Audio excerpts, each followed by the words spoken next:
Welcome to Salt Pig, where two cookbook writers chat about the ups and downs of actual home kitchen life. Ellie, what are we talking about this week? We're talking about everything spinach. So mature spinach, baby spinach, cleaning spinach, drying spinach. Lucas dries his spinach in a pillowcase. So we'll be detailing all of that in this episode. Oh my God, who knew we had so much to say about spinach? You can find new and old episodes wherever you listen to podcasts, and be sure to check us out on Substack too at saltpig.substack.com. Okay, let's get into it.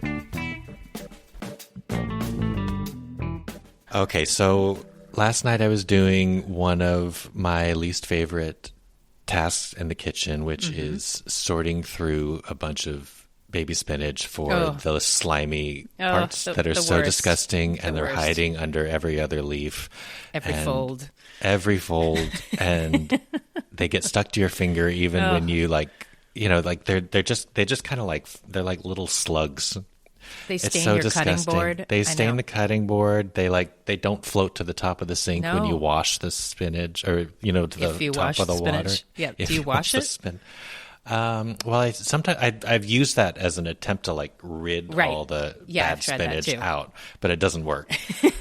It's just like one of those most tiresome tasks. I don't know what I was just I was just throwing it in a pan to wilt it and mix it into a little rice bowl thing for a snack. But yum. Yeah, I've tried to get my kids to get into it in the mornings because I make spinach smoothies for them, and wait, green just smoothies. spinach?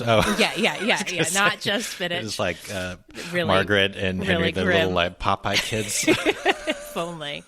No, it's I only make one type of smoothie because I'm like, if I introduce them to peanut butter smoothies or strawberry smoothies, then that's obviously what they want. So the only smoothie we have in the house is banana, a pear, a ton of spinach, ice, water, any random wheat germ or whatever, if I have a moment to paw around in the fridge for that sort of stuff. I love that wheat germ. Yeah, well, I do that so rarely. You know that is it Noah Gallatin? Is that his last name? Noah Gallatin. He has that. He calls his smoothies, I think, health sludge. Oh, yeah. And I always thought that was so funny because I was like, that's how I think of a smoothie. I'm like, it's health sludge. So you don't enjoy drinking it, though? Well, that's the funny thing. So I really originated, this recipe came out of sort of the ether as just a health sludge concept. And I put in a little yogurt, too. Okay. A little plain, whole fat yogurt. It was just a health sludge thing, but now everyone in the family has been indoctrinated, and now my kids ask for a green smoothie when they get home from school sometimes and stuff. And I'm like, how have I gotten to be so lucky? I know. Except then I have to make a smoothie and then clean out the blender, which I hate. But it's not one of those smoothies that just tastes like fruit, or that tastes like soft serve or something. I think the pear is really vital. It really sweetens it up, and so that if I don't have a pear, I don't make a smoothie. Okay, and apple or other fruit just doesn't do it? An apple, sometimes I'll throw in, if I have a leftover cut up apple, I'll just sort of throw it in sort of trash style, but I don't deliberately put an apple in. Though it's fine. But yeah, I've found the sort of lowest common denominator, it gets us across the line. Smoothie has no apple. But the pear is vital. But the spinach, so every morning I have to paw through the spinach as part of my frantic morning routine. Yep. And I'm always trying to get the kids to get involved. And just recently Margaret was if you want, Mom, it was Henry. He was like, if you want, Mom, I'll do my morning routine really quickly and then I'll come down and be in charge of the spinach. And I was like yes, please. I mean, this hasn't happened, but I'm fantasizing about it. I'm like, that would be great. Sounds like a perfect task. If it weren't so disgusting, it would be a great little kitchen project for a kid. But the fact that you have these little slime strips all over everything. I know. And they're they're old enough that, with the slime strips, they're old enough that like when they get slimy fingers from dealing with it, they just sort of shake their hands or like wipe them like on a stool or on the wall or something. Or, like, so I'm like, fling it around the room. Exactly. They'll like flick it, you know? So I'm like, we're going to have to talk about some like slime finger etiquette somehow, but I'm psyched for their involvement. Yeah. That's kind of incredible that they look forward to that smoothie every morning. I know. Well, I have to say, it's really good. Yeah. I know you're not a banana person, right? What do you I don't do banana smoothies? like in any capacity whatsoever, but I get that. I don't love bananas, but I've gotten into them in smoothies. But I do, and I love a smoothie sort of as an afternoon thing. It doesn't it doesn't do it for me at breakfast, but I do a bunch of frozen blueberries. I keep reading that like you need to be eating a bunch of berries every day.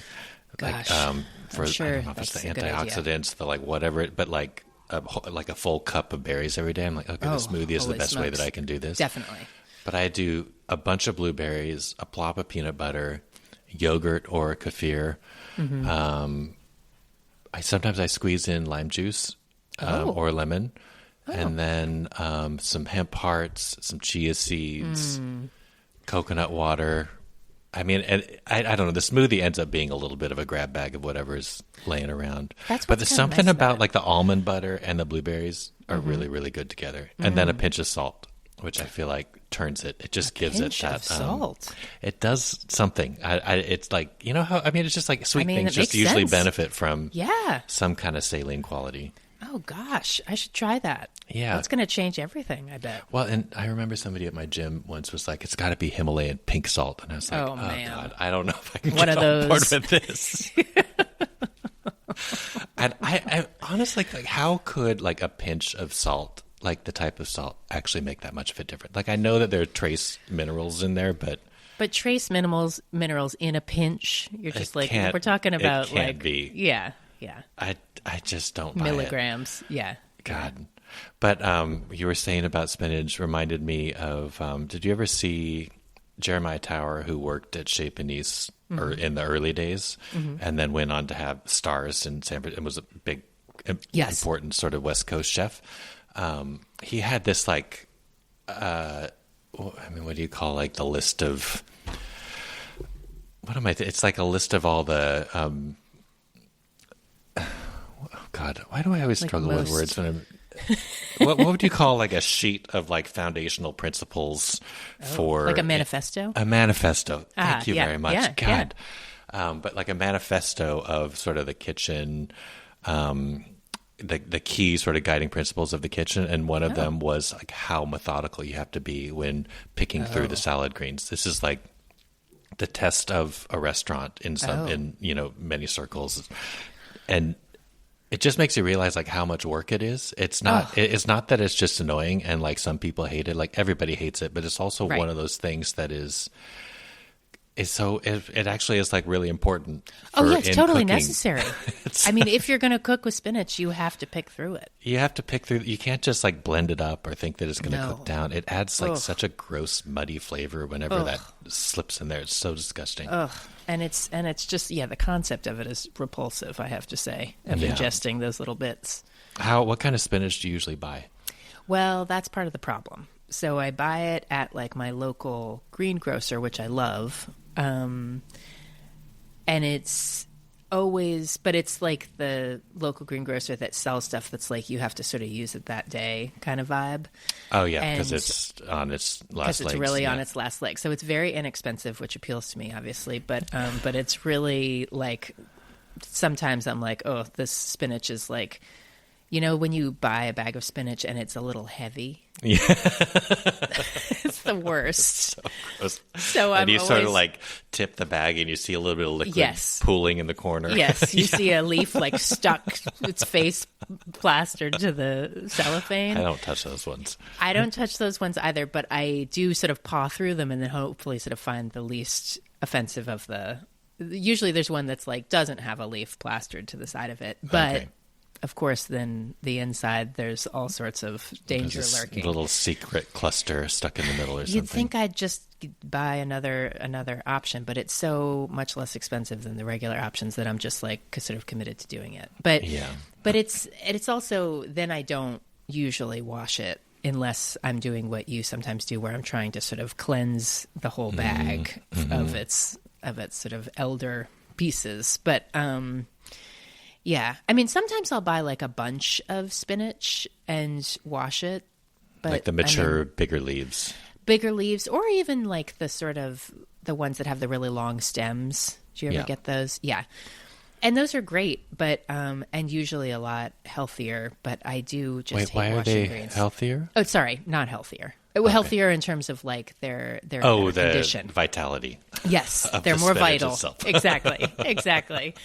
On the health meter, the spinach is healthier. But I just hate washing greens. Talk about something I keep trying to get my kids to do. I'm like worst. using like I'm like, with the pump and the brake. I'm like, this is practically a toy. Yeah. I'm like, you guys are going to love this. Sometimes works. Yeah. Yeah. I know. What do you buy? Tempting. Well, I usually buy, I probably buy baby spinach the most. Yeah. And there's a similar, it's a really great grocer and things are really fresh and there's a lot of turnover. So I don't necessarily worry about it going bad soon when it comes home. But there's a great Korean grocer near where I live and they just they like empty the big like wholesale bag into a bin and then you can sort of like scoop it up into your own bag. That's nice. And it's always really nice. And then I have to go home and wash it though. And I also hate doing that. And I also like hate the salad spinner. Yeah. I've had so many salad spinners that have become fully infested with mold. And I not even my dishwasher can fix it. And so I've taken to doing the thing. My grandpa taught me this years ago where you he was recommending using a pillowcase, but you like wash the spinach and like drain it off. And then you put this wet leaves into a pillowcase and then you go outside and you wring it over your head. And that's actually really fun and it's very, very effective. Yeah. But now I just take like a big kitchen towel, spread it on the towel and then bundle it up and then go up to the roof of my building and wring it around my head to dry it off. So it's exuding so much liquid you have to be outside. Oh yeah, you can see there's like a ring of water. Really? Yeah, exactly. Oh man. Yeah, you should actually, that might get the kids into talk about the cleaning kids. The spinach. Yeah. Although I wouldn't fun. necessarily trust them to like hold the bundle. I just imagine like all of my freshly cleaned spinach like blowing off. That would probably happen down the sidewalk. Yeah. Occasionally that's happened to me. But that's a good idea. Yeah, it's pretty good. And then it's like on this towel that's a little bit moist. And so I just spread it out, try to let it air dry for however much time I have. And then I roll it up and then fold it and then stick it back into the sort of like produce bag. Yeah. And it keeps for a long time like that. Really? Yeah. Oh, okay. Well, that's good to know. If I ever have to, because I do sometimes buy those giant like pillowcase size ones of Costco. Yeah. And those are really, those are actually usually in pretty good shape, but it's so much spinach that I know. You really have to like be on it to. You're having spinach smoothies and sag paneer and rice bowls galore. Yeah.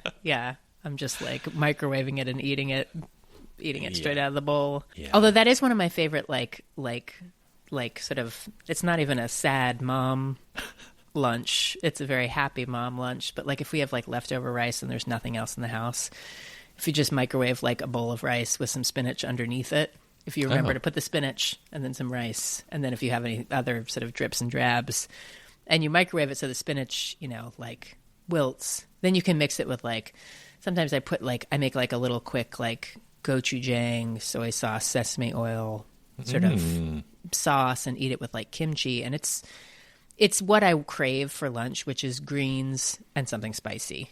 And then something like a little fermenty thing is kind of nice. And a little fermenty thing is so nice. And it's like, it's a lunch that's ready in 2 minutes. If I'm feeling really grandiose, then I'll fry an egg and put it on top. I was going to say, I would totally put an egg on that. Yeah. Then it's sort of a poor man's bibimbap, which is my dream lunch. I'm intrigued by, how did you arrive at the method to put the leftover? So I'm assuming the leftover rice is like, every time I have leftover rice, it's kind of dry. Yes. And so you have to like clump that. And then so you have the baby spinach on the bottom of the bowl and then the leftover rice, which is still a little dry and clumped up on top. Yeah. And then I'm imagining that like as the spinach releases water, it rehydrates the rice? Yeah, it does kind of. It all somehow sort of, yeah, when you put it in, you're like, this is a real mess. Because it's like the spinach is sort of, I put the rice on top just to weigh down the spinach because it's like sort of, piled up and then sort of towering over in the bowl. Oh, interesting. So then just sort of plop the spinach down with some rice. But yeah, somehow it does. Yeah, I had never analyzed it, but I bet that is what it is. The spinach has a little, sort of lets off a little steam, and then the rice kind of livens up, and then it's good enough for lunch. God, that's so clever. Yeah. Well, I don't know about that. If it tastes good and it's something you look forward to eating. It totally tastes good. And I'm like, yeah, that's kind of a treat. And then you don't have the problem, which can so often happen with spinach, of it being like really wet. And like, how sometimes if it's overcooked and mushy, there's like a pool of water there. Yes, there is no pool of water. If anything, they get sort of weird and dry if I microwave it too long. Like they sort of turn into like spinach paper. Oh, wow. But if you kind of stir it all back together with the rice, it works. Bibimbap style, it's fine. My standards are pretty low for lunch. That's so good. I was, speaking of spinach, I remember it was somewhat recent. I would think it was Gregory Gourdet's book, Everyone's Table is what it's called. Oh, yeah. I love that. It's such a good book. Yeah. But he has this great tip in one of his recipes because it's so many recipes I've written, and so much of like how I've always approached spinach, just like you cook it and then you wring out the water, and then you're left with this little like ping pong ball of spinach that like then you have to untangle, and it's like so little, and it's like, God, there's got to be a better way to do it. And I'm always worried that I'm like all the nutrients are leaching out of the spinach as I like squeeze out the excess liquid. And so in this recipe, he has this great tip of as soon as the spinach wilts and before it starts releasing liquid, take it off the heat. Whoa. And then you don't have to like wring out the water. Oh. And then I'm imagining that it like is much more nutrient dense. Yeah, exactly. So I've kind of been doing that. I mean, I feel like there's some types of dishes where you just don't want any, like if it's combined with eggs, or if you're going to like bake it with, you don't want the spinach to release more liquid into like the finished dish. But most of the time, I mean, I find that this is like a great way if you're like putting spinach on top of rice, or mixing it into, I don't know, mixing it with any kind of grains, or if there's just like pasta. Yeah, exactly. You just don't, it really doesn't matter that much. Yeah, you don't really notice. It's true. But yeah, when I saute it, it does, if I sort of walk away in the middle of sauteing, that's an interesting, I'm going to try to stop earlier, or at least like put the pan aside or something, because it does cook so quickly, obviously, and it doesn't get bad when it's cooked longer, but it does get a little too soft sometimes. I know, the mushiness is it can get a little mushy. Yeah. I think that's part of the baby spinach phenomenon too. They're so delicate. Do you remember baby spinach being around when you were young? I don't think I do. I don't Certainly either. not like bags of it. I mean, I think bags of greens were definitely like a new thing. But yeah, I guess not. Did you eat think a lot baby of vegetables were just maybe like a sort of 90s phenomenon. In terms of like baby carrots and baby corn and baby zucchini and stuff? Or? Yeah, I guess just like little cute veggies. I don't know. Yeah, it's kind of interesting because I don't remember even like eating greens aside from, I mean, I remember we would do some like bagged salad mixes, like a bagged Caesar salad for dinner. Yeah. But I don't remember, like my mom would make this one like warm spinach salad with like a bacon dressing thing that was in one of her junior league cookbooks. Oh, but I think that there was only the mature spinach around when she would make that. I don't remember ever seeing like the baby leaves. I think I now that you're saying that, I don't think I do either. Spinach I think it's become so ubiquitous. Like it's a thing I keep in my fridge at all times. Like I literally don't have a time. If we don't have spinach, I'm kind of in a panic. Because it is like I throw it into pasta, I throw it into smoothies, I throw it to eat for lunch. We, all sorts of things. But yeah, I wonder, I guess it's sort of become a little more popular. Yeah, there must have been some new technology. Yeah. Also that just made it and turned it into more of a salad green than like That's a right. cooking green. That's right. I'm sure you can eat mature spinach. Obviously, you can eat it raw, but it's not quite as yummy as eating raw baby spinach. No, and the stems get a little large. They get really funky. Yeah, they do. I once put kale in my smoothie because we ran out of spinach, and I was like, I didn't realize that we didn't have spinach until I had like already loaded up the blender with all the other stuff. So I was like, oh, I have this kale. I was like, no one will know. So I put some kale in the smoothie, and it was so terrible that Henry actually threw up after he had a sip of it. And the kids, we all joke about it now where they're like, just don't put kale in the smoothie, Mom. Like, just anything but that. Remember when Henny threw up? And I'm like, yes, I do. It was terrible when he threw up after oh my God, eating something that I fed him. Wow. That's so funny. Especially in like the recipe writing world, you're always like, use whatever greens you've got hanging around, but they are not the same. They are not the same, especially when raw. I mean, I love raw kale in a salad. I love it. But even I have to say, raw kale in the smoothie, maybe it was just this one-time thing. I'll never try it again. But I was like, this truly is terrible. Was it just that the bitterness was so pronounced? Yeah, it was just really strongly flavored. Like it really took over. And maybe I don't realize, like maybe baby spinach doesn't really have any flavor. Yeah, I think that's the Probably case. True. Yeah. Sort of just tastes like water with vitamins. Yeah, and it's almost more of a texture. You get that like true. Coating of stuff around your teeth. Yeah, that's true. Spinach, yeah. And it's a little, it's actually a little sweet in a funny way. Mm-hmm. Yeah. So... yeah, but I'm not doing kale. But yeah, I mean, in the recipe writing world, I'm constantly like, oh yeah, could you use other greens? Could you use chard? Could you use escarole? Yeah. Could you use this? And cooking wise, I mean, they're all incredibly different. I mean, I know.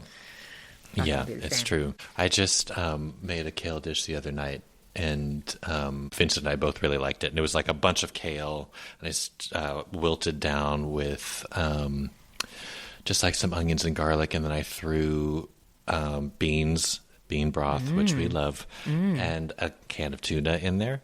Whoa. Which I know it sounds a little wild, but no, go on. I'm working on this new book that's like protein and fiber focused. So it's like protein, tuna, beans, fiber, kale, brown rice. So it's like this is kind of a one and done type of thing. Yeah. And then after I served it, so it had kind of a vaguely soupy quality. Like there was a little bit of liquid that pooled in the bottom. Mm-hmm. And then after I sort of served it over the rice, I shaved a bunch of Parmesan on top. And Vincent's note at the end was like, the Parmesan there is it was so good because it offset all the bitterness of the kale. And I also think like I'm so accustomed to just like eating kale that I don't even think about its flavor anymore. Like I'm not critical of the flavor of kale in any way. Yes. It was like one of those moments where I was able to step back and be like, oh yeah, a lot of people like find this to be a bitter vegetable.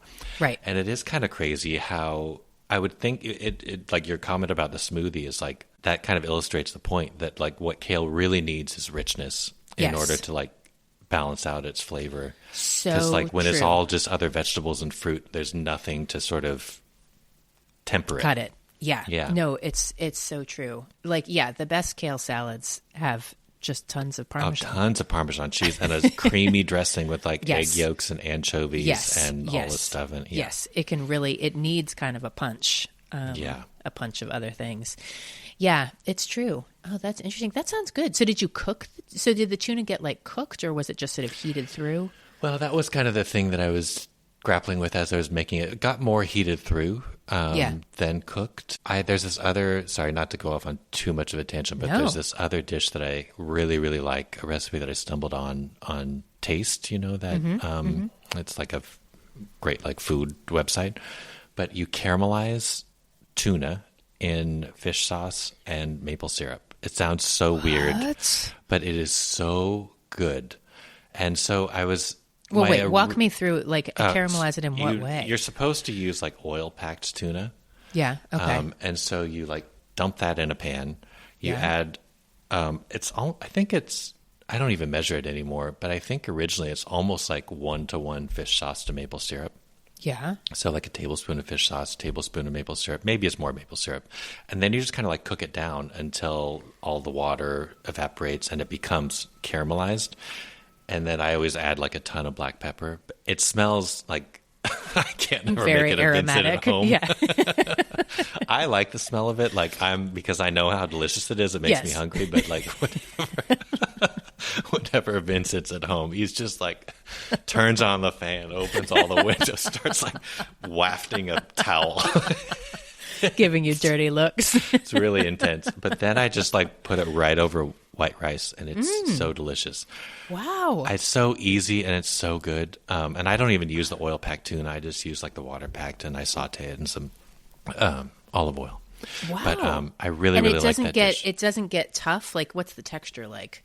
The texture, I mean, tuna is like so lean that it's always going to be like not that succulent. You know, it's so, but because of, I don't even know, you cook it for a while, you would think that it would become like overcooked and unpalatable, but it doesn't. It's like the candied nature of the maple syrup sort of protects it. Maybe it's I think it protects it, and it adds like this extra textural element to it as well. It's really good. Fascinating. I'm excited to try it. I'll send you the recipe. Yeah. Or we can put it. Hey, we can put it in our show notes. Hey, for anybody who wants to try this, put it in the show notes. Look at us. That's a great idea. And then you just eat it with like rice or. Yeah, I just do it over rice. Sometimes I'll add some greens. Whatever, or some kimchi. I've thrown some kimchi in there as well. Sounds like it could really jazz up my lonely mom lunch. Yeah, there you go. If I felt like getting a pan out. But that was sort of where my head was at the beginning of making this dish. I was like, I'm going to like do something to like season and treat this tuna. But in the end, it just ended up being kind of like flaked tuna throughout the dish, which was good because it was also so moist with the bean broth. The vegetables. Wow, that's really interesting. Huh. I love that idea. I'm going to try that. Yeah. It seems like, I love tuna. It's kind of I feel like it's underutilized in my kitchen. I sort of forget about it, and then I should get back to it. Yeah, I'm kind of big on like sardines and tuna. That's just been one of those in my protein journey. Have been one of like the easiest and more sustainable types of non-plant proteins that I eat. Oh, for sure. I can imagine. Yeah. I wanted to ask, do you ever use frozen spinach? I do always have frozen spinach in the freezer. I feel like I only use it when I'm working on other people's recipes, to be honest. It's really? I don't know why. Or if I make something where there's like a lot of spinach, like a saag paneer or one of those sort of like a spinach soup where everything gets blended up and you want it to be like really intensely green, then I'll use frozen spinach. But I just kind of like forget about it, to be honest, until I'm reminded by a specific recipe. How about you? Saag paneer is my I also always have it in the freezer, but as you know, my freezer is really full, so it's sometimes can sort of hide in there. But I think it's so great for like cooked applications where you're like making a stew or making a soup or saag paneer is like my go-to when you have to have like a big pile of cooked spinach. Frozen spinach is definitely the way. Yes, so much easier. Because I hate the wringing and the chopping, and then if you have to blend it, it just uses all these things that you have to wash. So it takes one step out. But totally. And it's it's great. It's like it works out well. What do you do for your saag paneer? Do you have any tricks? I often like wing it. The one thing, so it's like I cook down onions until they're really nice and brown, and I throw in the cumin seeds and fennel seeds and coriander that are all ground up. I never put fennel in mine. That's a good idea. Oh, yeah, I love fennel seeds so much. Oh, I love fennel seeds. It's I'm like one of my them. favorite. Yeah, obsessed with them. It's so good, and it just adds something so special to almost everything. Totally. I stir in yogurt at the end rather than cream, just because I like the tangy flavor. And I always add garam masala at the end. Yeah. And some like lemon juice. I don't know what's your method? That sounds pretty similar to mine. I'm always using yogurt too instead. I've been able to get my hands on some paneer lately, and it is really fun to have actual paneer to do it. But because sometimes I'll just do it with like tofu, which is Not as good. Cheaters. Yeah, I know. Not as good. I know. Tofu and it's cheese. Just not as good. It's just such a disservice to tofu that it looks like cheese. I know. I know. And it's funny because when I got this paneer, I was sort of like, oh, this will just be sort of the sog. It'll be good, but I wasn't like that thrilled. And when I tasted it, I was like, holy shit, this is delicious. Yeah. Like this paneer is amazing. Have you ever made paneer? No. I thought of this after one of the episodes that we put when we talked about using up the milk that had been left over. Yeah. Making paneer is basically the same thing as making ricotta. Oh, God. But you just press it. You like bundle it up in cheesecloth and like press it, and that becomes firm. Really? I mean, maybe traditionally there's more to it, but the recipes that I've made are so simple in that way. You just heat up milk and then add the acid so that it separates from the whey, and then you can like mix in herbs or seasonings and things, but then you wrap it up in cheesecloth, weigh it down, press it, and then you can like slice it up into cubes. And wow, do you have to use a particular? Can you just, because every time I've made like that kind of stuff, I always use lemon juice. Do you have to use anything particular? I've always used lemon juice or white vinegar. Yeah. Oh, wow. I'm going to try making that. That sounds great. It's pretty good. And then I mean, you how can bad also can it be? Yeah, exactly. Yeah. You can also like crumble it up rather than cube it, which is kind of fun for like a different texture, sort of vibe in the sog paneer. Yeah. Yeah. I wonder what type of milk does it have to be a particular? I never pay attention to that. Yeah. Yeah. I guess I've always just used store-bought whole milk. Yeah. Huh. Oh, I'm going to try that. That sounds great. What are you fixing for dinner tonight? Oh, gosh. Good question. I defrosted some chicken thighs. Okay, here we go. So always, that's always a good starting point. But hopefully this time I'm going to be very careful about removing all the packaging. But I was thinking the kids were requesting, actually Tom was requesting some risotto. So I thought maybe I'd make some risotto and some chicken thighs. It's a Friday night. So I was like, well, make a little extra effort. But yeah. Do you always do risotto sort of traditional stovetop style? I always just do it on top of the stove because I kind of like the process, I have to say. But I know there's like oven risotto and there's microwave risotto. Do you have special ways you do it? I did in one of my books, I did an oven risotto, and I was kind of amazed by how easy it is. Really? Though I agree with you. I really enjoy that. Like the stovetop process is just incredibly calming and pleasurable to me. Yes. I like the totally stirring agree. And I like the ladling in. I like the 2 pots. I do too. Oh, you do fun. 2 pots? Well, one for the hot broth. Oh, yeah. I usually just use my kettle, like hot water kettle, and do the old spoon of bouillon. Oh, if I have good broth, it is a great place to use good broth. I mean, that's one of the spots. The ultimate. It makes a big difference. It makes a big difference. But in a pinch, which tonight I know I don't have any chicken broth around because of the said chicken broth incident. I think I'm just going to use a spoonful of bouillon, paste, and then I can just use like a hot water kettle, so then I don't need a second pot, which gives me so you great put pleasure. the bouillon into the rice, and then you just pour it. You don't like put the bouillon into the kettle. Exactly. Yeah, of course. Exactly. Okay.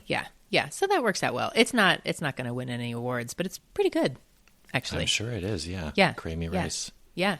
How bad can it be? What are you making for dinner? I have been seeing around a lot, at Trader Joe's at least, broccolini. And a number of grocery stores around me. I don't know. Something's I've noticed going on. that too. Yeah, it must something's be going in around. Season or something. Yeah, it's in season, or new people are growing it or something. I don't know. But there's a lot of broccolini around, and I like broccolini, so I'm gonna. And I have a few bundles of that in my fridge, and I also have a big container of cooked black-eyed peas. Oh. So I'm thinking of my some least type favorite of bean. They aren't my favorite either, to be honest. They're kind of like, I feel like they are prone to falling apart. Yeah, and they have kind of strange earthiness that like sometimes I can find I'm a little unenthusiastic about. Like I'll eat them, but I haven't found the right black-eyed pea. They have a weird texture, not a weird texture, but their texture is like more vegetal than beany. Yeah. In some ways. Yeah. I don't know. But I also kind of over-seasoned them when I made them, which isn't always a bad thing. Like, they'll probably be good when mixed with all this other stuff, but on their own, they're a little bit intense. Yeah. So I'm thinking I'm going to do some kind of, like, spaghetti situation with chopped up broccolini, black-eyed peas, and then I might put, like, a poached or a fried egg on top of it. Oh, that sounds good. And then some like crunchy breadcrumbs. Ooh. That's just maybe one thing too many, but it's good Friday. To have. Yeah, it's Friday. Hey, live it up.